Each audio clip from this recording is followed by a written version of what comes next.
To be clear, goth was a thing. It just wasn't very popular. I want to be careful there. I don't want to claim to be like the first.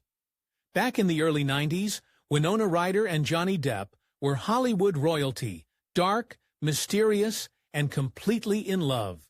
When Johnny Depp and Winona Ryder first met in 1989, there was an instant connection. They were engaged just 5 months later, and Depp famously tattooed Winona forever on his arm. They co-starred in Edward Scissorhands, based in the limelight, and won the hearts of millions. When their romance broke up, the public was left in shock. No blowouts, no scandals, just silence. But that silence was deafening.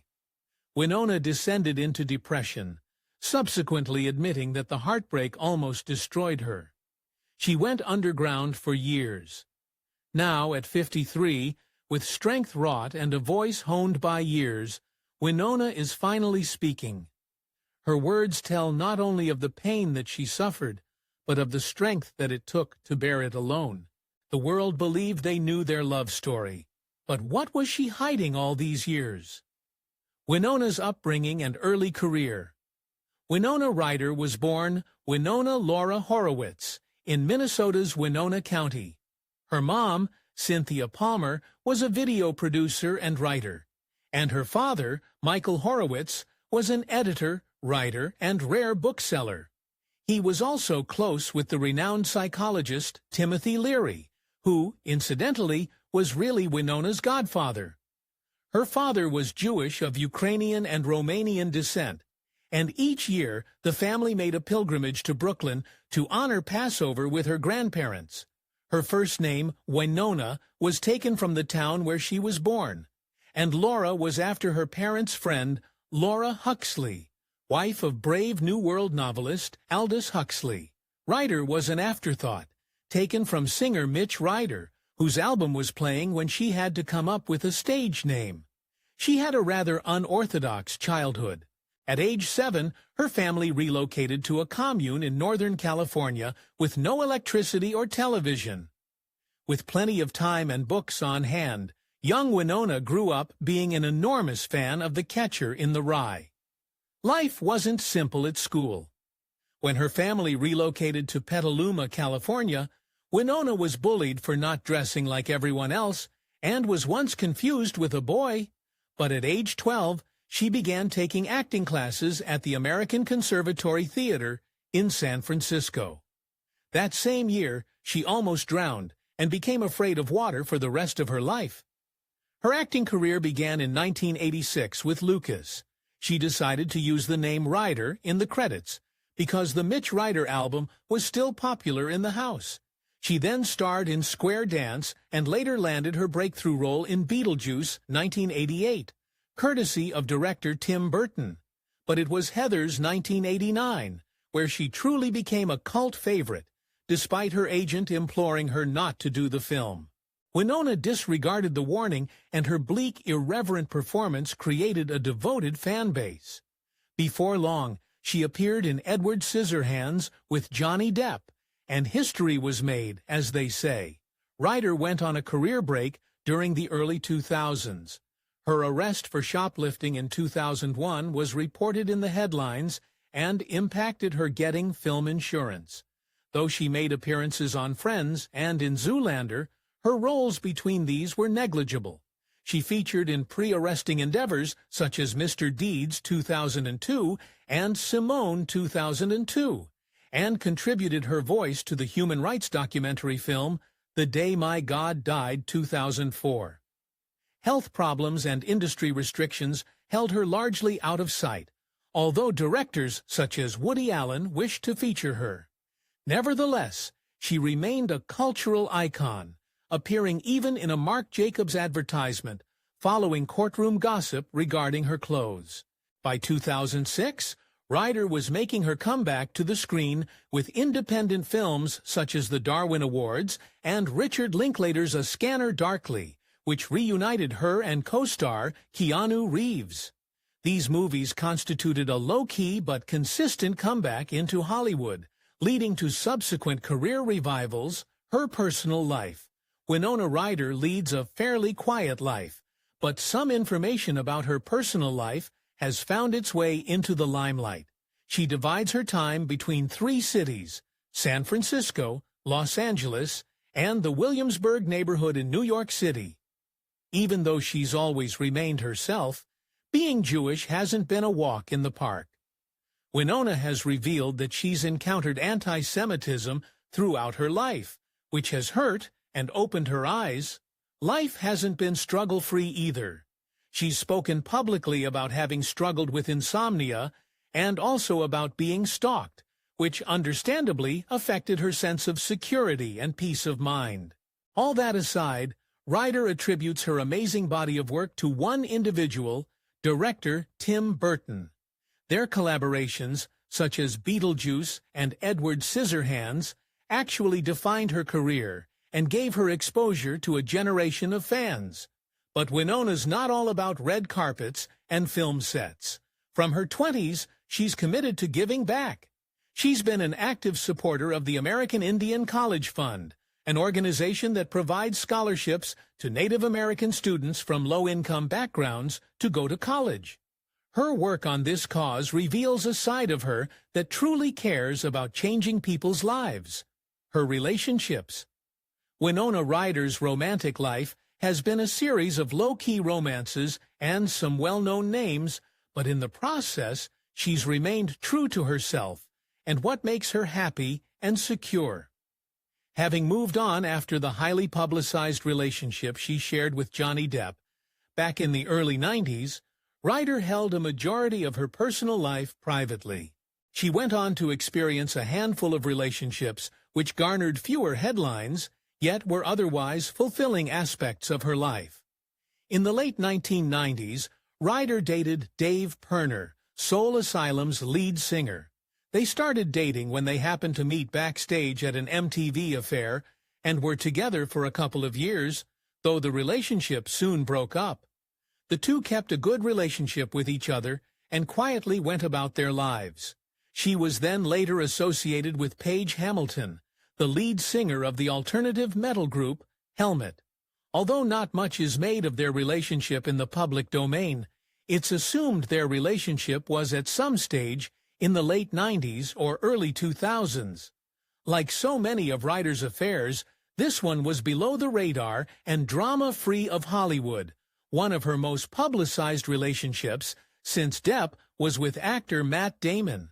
The two went out from 1998 until 2000, and fans adored the idea of the two talented stars as a couple. Although they eventually broke up, their relationship remained amicable and without public conflict. Damon even spoke positively of Ryder in interviews following the breakup, demonstrating there were no hard feelings. But Ryder's most enduring and most earthed relationship started in 2011 when she began going out with fashion designer Scott McKinley Hahn. Unlike Ryder's other suitors, Hahn is not of the Hollywood set. He co-founded the environmentally conscious fashion company Loom State, and his zeal for green living and avoiding the limelight appears to have calmed Ryder down. The two have maintained their relationship largely in the shadows, but they do make sporadic red carpet appearances together and offer subtle support for one another's work. Ryder has indicated that she is very happy with Hahn and enjoys being with someone who gets her sense of values and honors her boundaries. Marriage, even after more than a decade together, is not something she feels compelled toward. In reality, she's told she'd rather never get married than be hasty and live to regret it. Today, Ryder goes on strong personally and professionally with a secure, loving relationship that she keeps all to herself. And perhaps, in Hollywood, that's the true love story. Polly Klaas kidnapping case. In 1993, 12-year-old Polly Klaas was kidnapped from her home in Petaluma, California, the same town where Ryder had grown up. The tragic case caught national attention. Polly's unexpected disappearance stunned the community, and Ryder immediately got involved to assist. She posted a $200,000 reward in an attempt to return Polly home safely. Unfortunately, Polly was subsequently discovered murdered. The loss hit Ryder hard. In memory of Polly, she gave her performance as Jo March in the 1994 film Little Women to her. The act meant a great deal because Little Women was one of Polly's favorite books.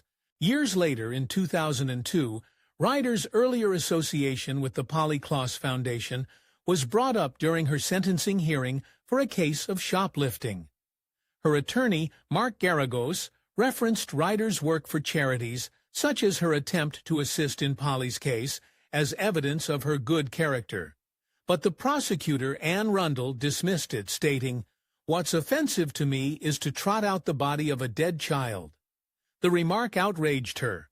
Polly's father, Mark Klaas, defended Ryder, stating he was grateful for her encouragement during the worst period of his life.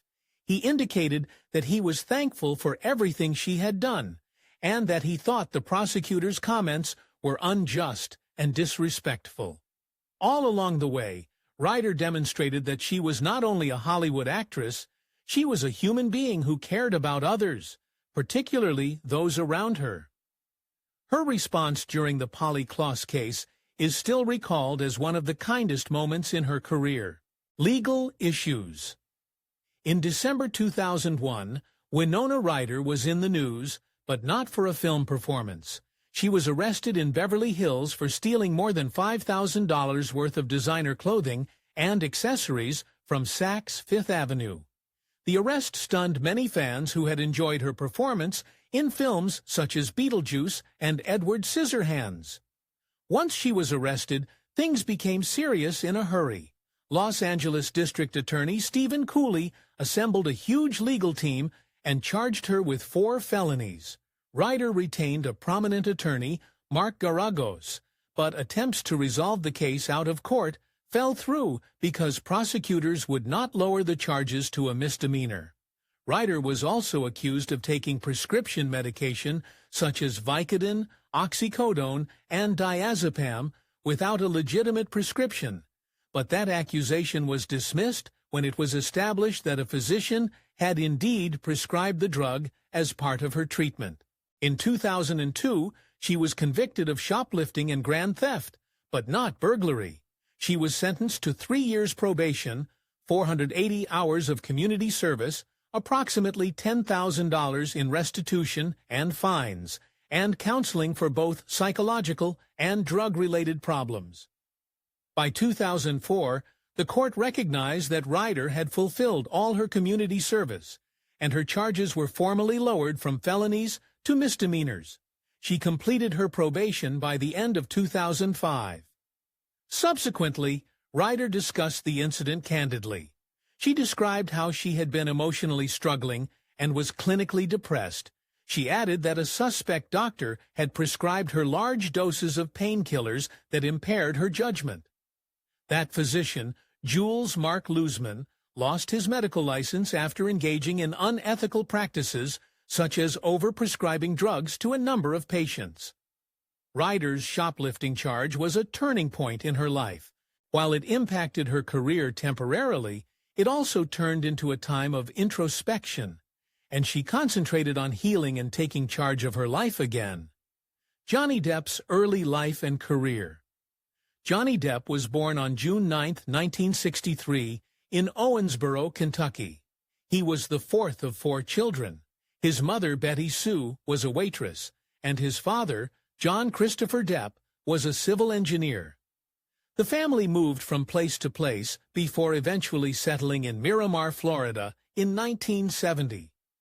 When Johnny was 15, his parents divorced, and his mother eventually remarried a man named Robert Palmer, whom Johnny admired a great deal. Johnny's mother presented him with a guitar at age 12, and that started his love for music. He quit high school at age 16 to pursue a career as a rock musician. Although he attempted to return to school, the principal instructed him to pursue his dreams. In the early 80s, Johnny was part of a band known as the Kids, which eventually relocated to Los Angeles and renamed itself Six Gun Method. He married makeup artist Lori Ann Allison around this period. Johnny began performing odd jobs and even assisted in co-writing a track with Rock City Angels after the band dissolved before divorcing Laurie in 1985. Johnny's break in the acting world was accidental. His then-wife presented him with actor Nicolas Cage, who told him he should give acting a try. Johnny got a small part in the 1984 horror film A Nightmare on Elm Street, his first appearance on the big screen. Although he never thought he would be an actor, offers kept rolling in. He became a teen heartthrob in the television show 21 Jump Street, but wanted to play more substantial roles later on. He played the title role in Edward Scissorhands in 1990, a movie that would become a classic. In the following years, he appeared in films such as Benny and June, What's Eating Gilbert Grape, Ed Wood, and Donnie Brasco. Although not all of them were box office successes, many received critical acclaim and showed Johnny to be more than a pretty face. He was an actor with depth and talent. Johnny Depp began the 2010s with Alice in Wonderland 2010, again collaborating with Tim Burton. He was the eccentric Mad Hatter, and while critics were mixed, the film grossed more than $1 billion worldwide. He also appeared with Angelina Jolie in The Tourist that same year. Critics did not care for it, but it performed well at the box office and brought Depp Golden Globe nominations for both performances. In 2011, Depp provided the voice of a lizard in the box office hit animated film Rango, which was a huge success. He reprised his role as Jack Sparrow in Pirates of the Caribbean. On Stranger Tides, another high-grossing film of the year, Depp started his production company Infinitum Nihil, producing The Rum Diary and Martin Scorsese's Hugo. Although both were well-received, they performed poorly at the box office. He also appeared in a brief cameo in Jack and Jill that year. Depp was one of the world's largest stars by 2012, even being listed in the Guinness World Records as the most paid actor. He appeared in the film adaptation of 21 Jump Street and again teamed up with Burton for Dark Shadows, but it did not fare well in America. Following a pact with Disney, Depp portrayed Tonto in The Lone Ranger 2013, which failed and was controversial. His following sci-fi movie Transcendence 2014 also failed. He had supporting roles in Into the Woods and Tusk. In 2014-2015 was a mixed bag. Mordecai tanked, but his turn as crime lord Whitey Bulger in Black Mass was universally acclaimed. He became the face of Dior's Savage that year and was also named a Disney legend. He returned in 2016 in Yoga Hosers alongside his daughter, portrayed Trump in a viral mockumentary, and reprised the Mad Hatter in Alice Through the Looking Glass, which was a box office bomb. He made a cameo appearance secretly in Fantastic Beasts as Grindelwald.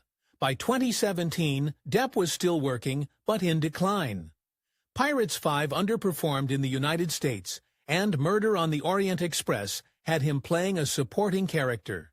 In 2018, his films got negative reviews, and his performance as Grindelwald faced criticism because of personal scandals. Studios such as Disney and Universal started to distance themselves from him. Johnny's relationships.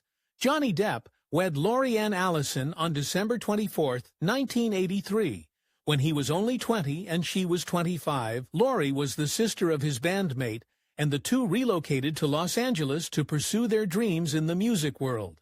Depp toured with his band, The Kids, opening for such big names as the Ramones and Iggy Pop, while Lori sought to become a record producer. Sadly, she lost the hearing in one ear, ending her music career. She eventually went on to have success as a makeup artist for film and television. Her contacts came in handy, and Lori took Johnny to meet actor Nicolas Cage. Cage recognized Depp's potential and was able to secure an audition for A Nightmare on Elm Street, which was Johnny's first film appearance. Although Johnny and Lori divorced in 1986, they remained on good terms.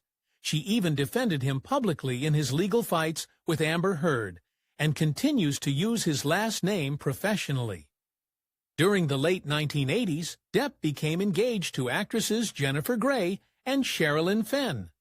He also had a highly publicized relationship with Edward Scissorhands co-star Winona Ryder, which broke up in 1993. He dated British supermodel Kate Moss from 1994 to 1998. Shortly after the two broke up, Depp met French singer and actress Vanessa Paradis on the set of the movie The Ninth Gate. The two were a couple for more than a decade and had two children, Lily Rose in 1999 and Jack in 2002. Depp has frequently stated that becoming a father was what gave his life direction and purpose. In 2012, he and Vanessa announced their breakup. Subsequently, Depp began dating actress Amber Heard. They got married in 2015, but things took a turn for the worse. Heard filed for divorce in 2016, alleging abuse by Depp, which he had refuted.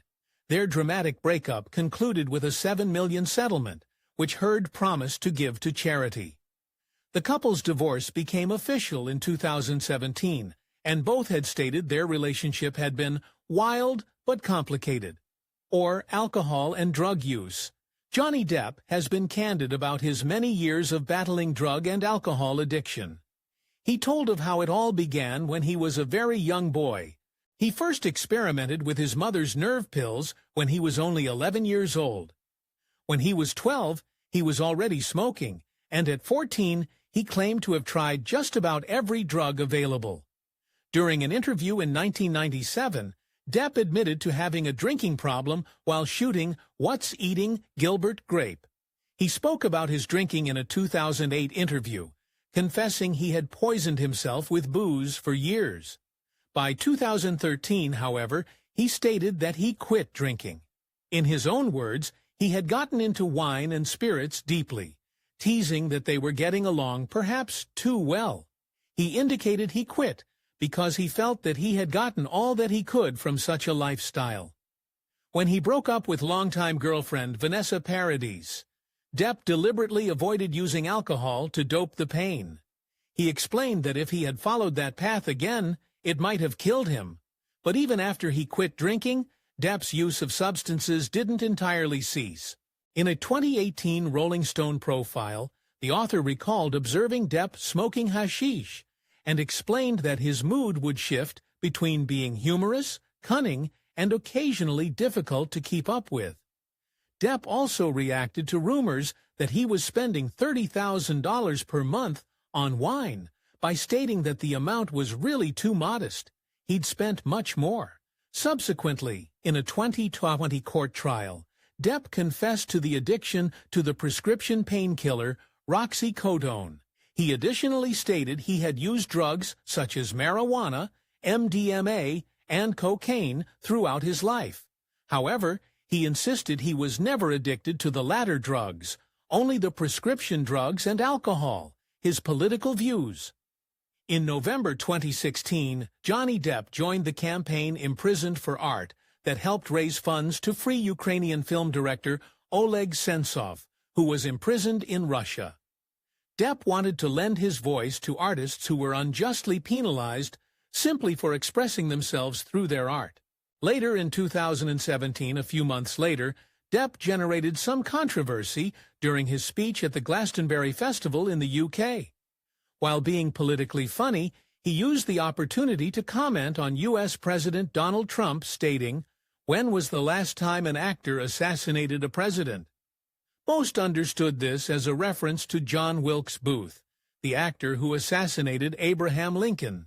Even the Secret Service acknowledged that they heard him say it, though they did not indicate what action, if any, they would take. Upon receiving backlash, Depp apologized promptly. He explained that the joke was not meant as he delivered it, and he did not mean to cause harm or threat with it. He made it clear that his intention was to say it as a joke, not seriously. Winona Ryder and Johnny Depp. One of the biggest romances in Hollywood in the early 90s was between Johnny Depp and Winona Ryder. Their romance started in a style that seemed like out of a film. The two initially met at the premiere of Great Balls of Fire in June 1989. Winona was 17 years old and Johnny was 26. It was a fleeting encounter, but something about it lingered in their minds. Soon after, they were introduced again by a friend in common, and that second encounter was the start of something special. By February 1990, they began dating officially. They had undeniable chemistry, and soon enough, they were one of Hollywood's most coveted young couples. Despite their age gap, Winona and Johnny were close. They frequently spoke positively about one another in interviews, referring to their relationship as intense, emotional, and genuine. The media was hooked on them, and their relationship was plastered across magazines and red carpets wherever they went. Johnny was smitten.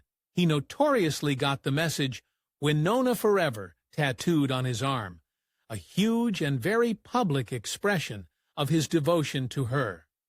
Winona, similarly, frequently expressed just how much she loved him. When she talked to interviewers back in the day, she referred to him as her first true love, and someone who got her in a way that no one else ever had. The two worked together on the 1990 film Edward Scissorhands, directed by Tim Burton. Their on-screen chemistry in the movie only added to the magic of their real-life romance. Fans loved seeing them together, both on and off the screen, and the film became one of the defining moments of both their careers. Winona subsequently attributed their relationship as an integral part of her adolescence and emotional development. She has, in previous interviews, expressed that being around Johnny at that time influenced her perception of love, trust, and partnership.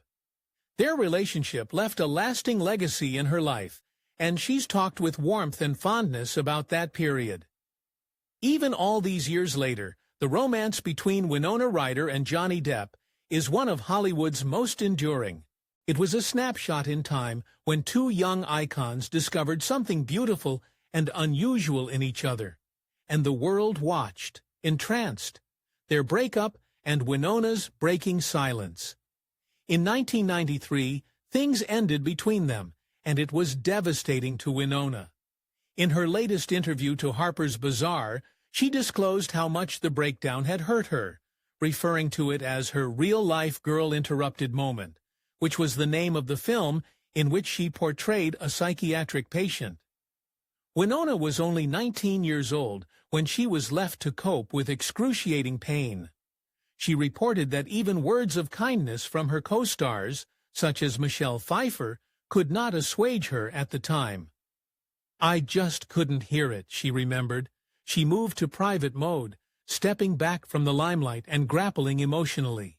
When she was working on the House of Spirits, Winona was required to wear prosthetic bruises and wounds for her character, and it also made her realize how much pain she was inflicting on herself internally.